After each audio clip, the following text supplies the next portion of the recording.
All right. Welcome back to Zemer of the Week, Zhao. This is the Halloween edition. I'm John Hortstein. This is a Here Jewish podcast here, with John. David Rosenwein.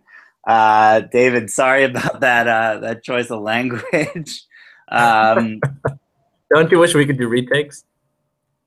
yeah, well, we've made that joke before, but luckily that was on a previous podcast. So had I not ruined that, it would have felt like a new joke. But Dave, I was kind of searching for what to say because this is the first week in a few weeks that we don't have a guest on. So I don't really know what we're going to do here today. You got any ideas?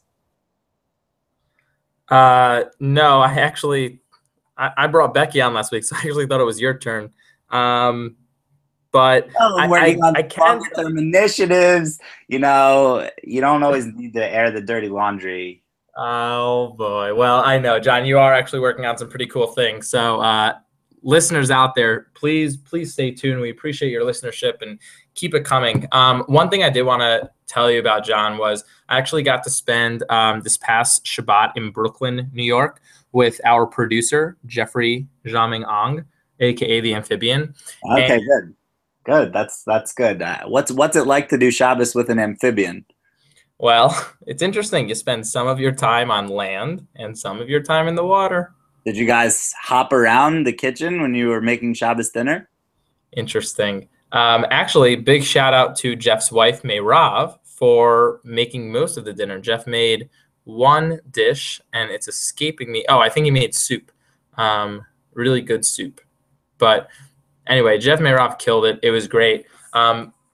But diving away from the menu for just a hot second, one of the really cool aspects of being in Brooklyn and being at their table, we got to have two meals, one with some people from our Michigan community, former life, and another with Brooklyn community folks that they've become friends with.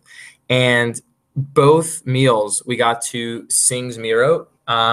We did get a chance to try out the Ethiopian Zemer that Becky taught us the week before. And we got to sing a couple other Zmirot that we haven't shared and hopefully will share on future podcasts. But it was really nice to kind of explain the concept to people. And, I think we'll have a few more listeners this week just because they weren't aware of our hits. I don't know, for some reason, John, we didn't make like the top 10, top 100, top maybe 500 best podcasts out there. I don't know why. Well, we're getting new listeners every day, which is good, one by one, yibu yibu, as they say, slowly. What language is that? That is a language that our Zemer historian Chaim Frankel is going to have to discuss with us one of these days. But David, how did people react when you tried to bring up singing Zmirot at the Shabbos table? What were their reactions? People were really into it. It was one of those it was one of those things that it was really moving. You had people from all different backgrounds. They were from different places across the country. And yeah, everyone lives in New York now. But the backgrounds were different. I think people's, memories and education is different, but yet people came together and rallied around this idea of Zmirot, and it was really beautiful to hear everyone singing. Well, that's awesome to hear, and I think it's safe to say that Zhao has made its impact by accomplishing our mission, and single-handedly improving and increasing the popularity of Zmirot. So I guess we're done here, and we can probably stop putting out podcasts. What do you say? Well, that would make the rest of this episode a lot easier. But we're not going to do that. We're going to sing a song, and because now I am under the weather, our good friend David Rosenwein is going to teach us a little tune this week. Dave, what you got in mind? So I will share the song in a minute, but I will say that was pretty tactfully done, that we were going to sing a Zemer, and then you casually get sick. You sound great, by the way. Well, I follow the Zemer historian Chaim Frankel methodology for getting better. You schwitz, you drink a lot of water, and you sleep. Very good. Not only is he a Zemer historian, but he's a physician as well. I guess so. So John, to answer your question, I'm going to teach a new song that the podcast hasn't seen. It's called Ki Eshmara Shabbat. Ki Eshmara Shabbat. Any idea what that means or the significance of the tune?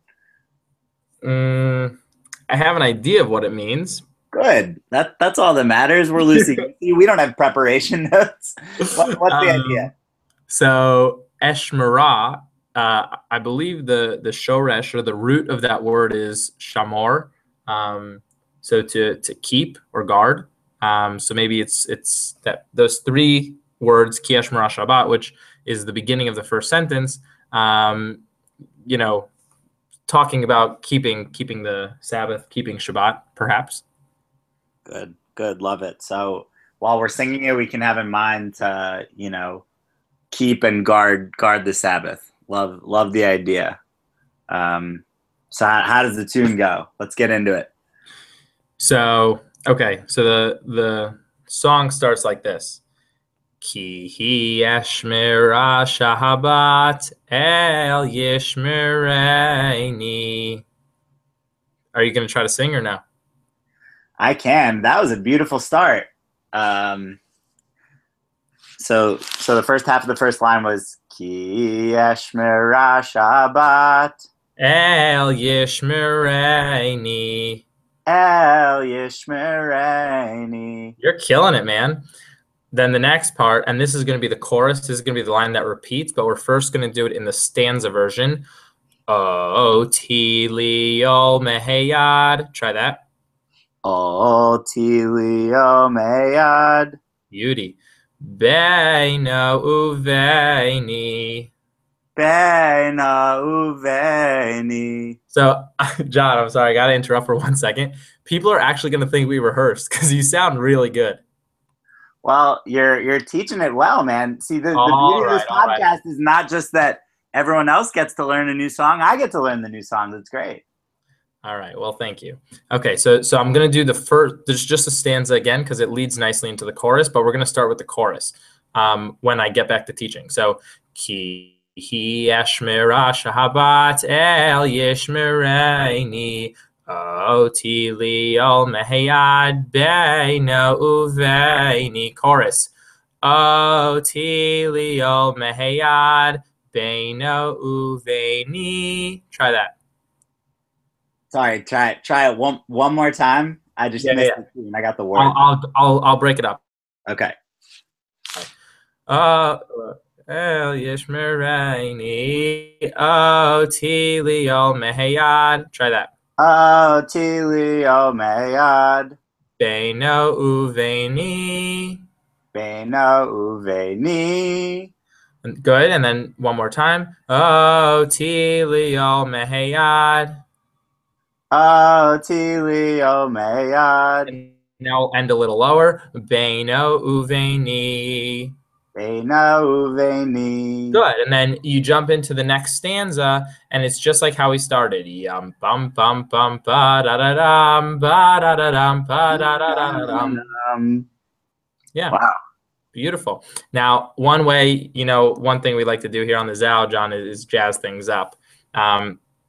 So one way to do that here is in the chorus. So it's the same line repeating. So the first part, when you end high, like Beina Uveini, you can throw in a yada die die. So I know I'm kind of speaking nonsense. I'll show you. No, I'm all about the nonsense. Just need a little tutorial. Understood. All right, here we go. I'll do the jazzy part now. O Tili Ol Mehayad Beino Uveni Yada Die Die. Beina Uveni Yada Die Die. Again, O Tili Ol Mehayad Beino Uveni. Love it. Beauty. Love the tune. Woo! I'm pumped. This is a good. It's a nice song, and we'll get the rest of the stanzas out there without the bantering. Maybe a little jazzy, but we'll try to stay away from most of the jazzy. I mean, I think that one thing that we've learned on Zao is that you can never make a Zemer jazzy enough. at least for some folks. Those are the wisest words one has ever said on the Zao. Well, Dave, thanks so much for stepping in here in my illness, or half illness, Sure. and Yeah, teaching and John, a on group. behalf of the listenership, we do hope you feel better. A big refuah shlema. Thank you. I'm That's sure I speak for the other 7 people that listen that we all hope you feel better. I was gonna say, normally having an entire listenership wish you a refuah shalema, feel better is nice, but we'll wait until episode 42 till it's really powerful. Yeah. So I don't know, John. I know we didn't have a ton of prep time, but did we want to? Did anyone email in this week to try to guess the trivia question from last week? They did, in fact. Oh wow, that's great. So Dave asked a question last week, which was about the word speed dating and who has the trademark of that word. It's one word. Obviously, the listenership is jumping in. We got calls coming from all over the place. Oh my goodness! I thought that was a sound effect. It's a live phone call. It's a live phone call. Wow. So you can't make these things up, ladies and gentlemen. We do it live. That's Zemer of the week for you. So it's a great question, and obviously we kind of gave a little bit of a hint in that obviously it is a Jewish organization that does own that trademark. Micah Altman, who is becoming our #1 trivia fan, emailed in and said, I'm going to go with JDate, which is a very good guess. JDate is the obviously most popular Jewish dating company. And the bonus section of David's question was, where did this date take place? And so Micah guessed that it was a speed date at the Manhattan JCC. A very good guess. Great guess. Yep. Unfortunately, Micah was close, but no cigar. In all honesty, John, he wasn't that close. That's true. The actual holder of the trademark for speed dating is Aish HaTorah. Is that correct, David? That is on the money. Yep, credited to Rabbi Yaakov Deyo, or Dio, D-E-Y-O. Wow. That's one we didn't expect. And where did the first ever speed date take place? That is going to be, I wish we had the drum roll effect. That's going to be in Pete's Cafe in Beverly Hills in 1998. Wow. Well, next time I grab a Pete's Cup of Joe, I'll be thinking of the guys at Aish HaTorah and their great work to spearhead speed dating. Talk about a oxymoron there. Pete's Cup of Joe. 2 first names, very confusing. Very, very confusing. I would make a public invitation to Rabbi Deyo to come on the show and talk to us about his speed dating experience. Rabbi Deyo, we would absolutely love to have you and love to hear the stories and what was, I'm sure, a very arduous battle to secure this very prestigious trademark. And now on to this week's trivia question. You got one? I do. We do have a trivia question this week. And, obviously our podcast is about Jewish music, so we thought we would do a trivia question related to that. Nice. Yep. And so this week, we ask our Zao listenership, which apparently, according to David, is 7. So Micah responding is already a plus. Here's the question. A popular Jewish magazine, which we won't reveal on the podcast this week, but we'll reveal it next week to cite our sources. A popular Jewish magazine named the top 100 Jewish songs. Hava Nagila, it may surprise you, David, came in at number 2. Are you serious? Yeah, but we ask you which song came in at number 1 on this list of top 100 songs from a popular Jewish magazine. Wow. And I'll give you a clue. It's not a Zemer, unfortunately. My first, how many episodes is this? 7. My first 7 guesses were going to be the last songs that we sang. Well, so, despite what we said at the beginning of the podcast of Zao single-handedly bringing up the popularity of Zemerot, somehow this popular Jewish magazine did not give us all the credit in the world that they deserve. Maybe Micah should be writing them letters. That's I think that might be a better use of his time, given the numbers. But as always, send in your thoughts, Micah and the rest of our listenership, and maybe you'll get a shout out on the next podcast. And also tell us your stories about singing Zemer at your Shabbat table. We want to hear about that, and it's great that we're doing it with our producer, but we want to hear from you and hear about your experiences and how that's brought your dinners and your company together. Absolutely, and you will definitely get a shout out and maybe even a guest appearance on the show if you do. Yeah, I think that about covers it, Dave. Thanks. Yeah, I'm exhausted out of everything. Yeah, I've got You did 5 push-ups earlier today, David. I know your secrets. You're not that tired.